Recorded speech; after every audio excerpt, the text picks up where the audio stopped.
The year is 2028. Chinese hypersonic missiles just struck the US airbase in Okinawa and crippled the naval fleet stationed in Guam. Chinese ships quickly crossed the Strait of Taiwan and seized control of Taipei. The US fully mobilizes naval and air assets to gain control of the Bashi Canal and East China Sea in an attempt to control the invasion. After months of fighting and heavy materiel losses on both sides, the US war machine is coming to life.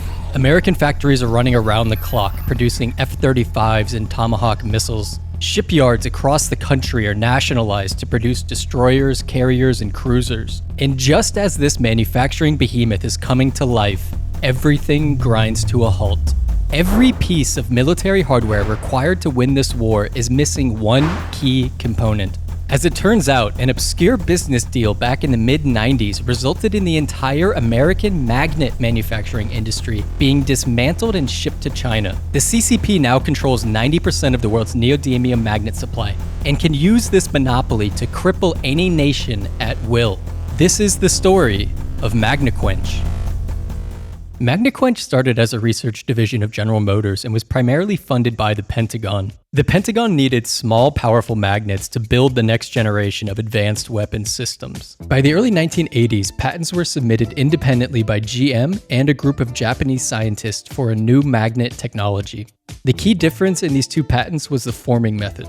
GM invented what they called bonded magnets, and the Japanese team used a method called sintering. The differences are not super important for this video, but the GM bonded magnets had a more flexible form factor. This turned out to be critical for high-precision military applications. This new invention was called the neodymium iron boron magnet. Are you still awake? Stay with me, it gets better. These magnets were revolutionary.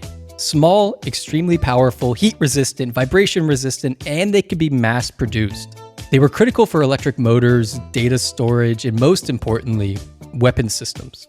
In 1986, GM created Magnequench to commercialize and mass-produce this new technology. They opened two factories, a magnet production plant in Indiana and a powder processing facility in Idaho. The demand for this new type of magnet was insatiable. By the end of the 1980s, 85% of precision-guided munitions were using Magnequench magnets. Even that undersells it somehow. These magnets are in every computer, every robotic arm, power steering systems, MRIs, every electric motor. Not every electric motor, but you get the point. The modern world is built on the back of these little magnets, and the US has a monopoly on the entire production system. What could possibly go wrong? In 1995, General Motors decides to sell Magnequench. Why, you ask? Well, because GM is the most inept anti-American company that has ever existed. Their boardroom is filled with semi-sentient Lovecraftian demons who clawed their way out of the dimensional rift to feed on taxpayer money and to line their own slimy pockets. Sorry.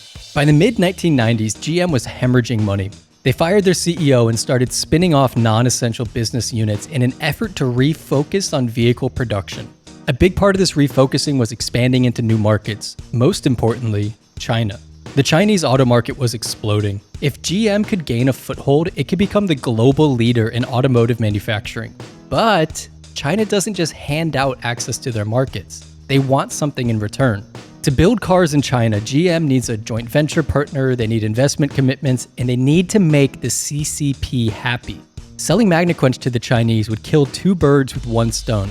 It trims a non-critical business, and it buys that much-needed goodwill with the CCP. I need to put in a disclaimer here. It's hard to find sources that explicitly support this claim that I'm making. I imagine that's because people don't like being sued, but hey, I make YouTube videos. Sue me, GM. You can have my car/house in my anime body pillows. One source that does make this claim is the Heritage Foundation. There are reports that the Chinese government pressured GM into selling Magnequench to Chinese interests as a condition for approving GM's bid to open an automotive production line in Shanghai. There was just one minor problem: national security. Magnequench is supplying hardware for precision-guided bombs, cruise missiles, fighter jets. The Pentagon is not just going to let that technology walk out the door, especially to China. That's when an American firm stepped in to save the day, Sextant Group, run by Archie Cox Jr. He's not from GM, he's not from Magnequench, he's a Wall Street guy with deep connections to Washington. His dad, also named Archie Cox, was the special prosecutor investigating Nixon during the Watergate scandal. Archie and his firm are there to provide the political and administrative cover needed to close the deal with the Chinese. His firm would be the front for 2 Chinese companies with personal connections to the CCP. And when I say personal, I mean both companies were run by Deng Xiaoping's sons-in-law. I'll say that again to make sure it sinks in. GM is selling Magnequench to an investment firm run by a Washington insider, Archie Cox. Archie is acting as the American face for 2 Chinese companies run by family members of the Chinese president. And I don't think GM was being malicious here or trying to destroy the United States or something, but they were absolutely being short-sighted and careless. For GM, this was just another business deal. But for China, this acquisition was part of a long-term industrial strategy to become a world superpower. There's a famous quote from Deng Xiaoping. He said this in 1992, 3 years before the Magnequench heist. The Middle East has oil, China has rare earths. With Archie as the American face of the deal and the CCP financing it, the group pitches the sale to Washington. CFIUS actually flags the deal and makes Magnequench promise to keep production in the US for at least 10 years. Archie says, "No problem, we're gonna expand the US production. Don't even worry about it, guys. We got this."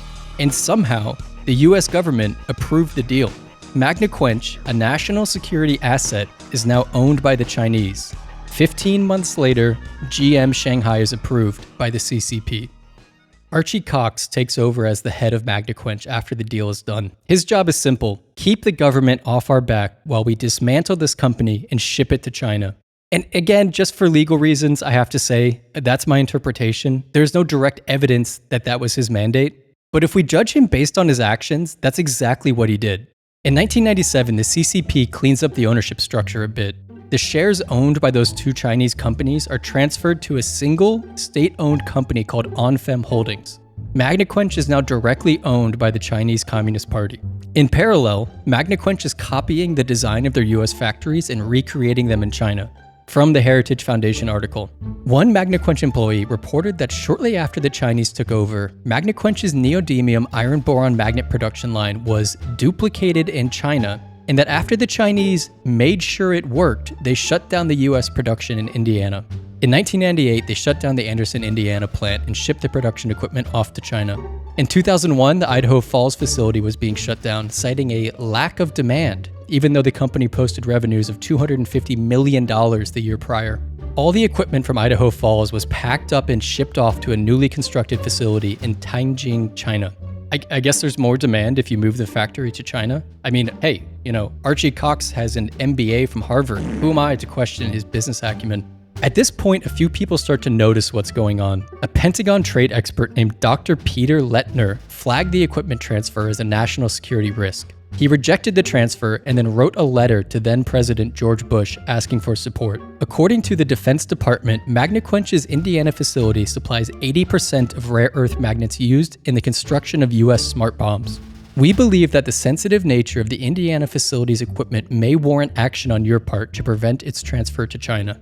The White House took no action to prevent the deal. The Commerce Secretary and longtime friend of George Bush overruled the DoD rejection and approved the transfer. In September 2004, Magnequench closed its last facility in Indiana, fired all the employees, and sent the equipment to China. A local union organizer had this to say: "Archie Cox and his company are committing a criminal act. He's a traitor to his country." As a parting gift, before leaving the US and relocating their headquarters to Singapore, Magnequench sued 14 American retailers for patent infringement.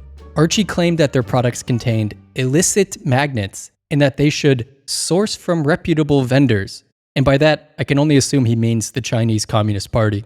In 2006, with the pillaging completed, Archie Cox stepped down as CEO of Magnequench.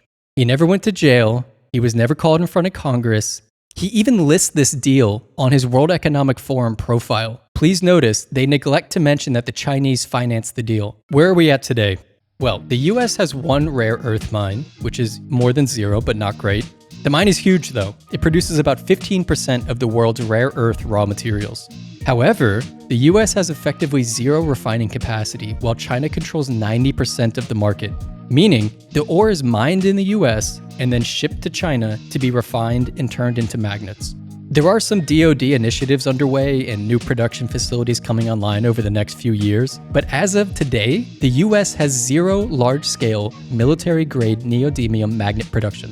If all this sounds like some hypothetical fear-mongering, in 2022, the Pentagon shut down F-35 deliveries after realizing the planes contained Chinese magnets. After an investigation, they determined the magnet does not transmit information or endanger the plane. Wow, I wonder how much they paid McKinsey for that groundbreaking fucking research.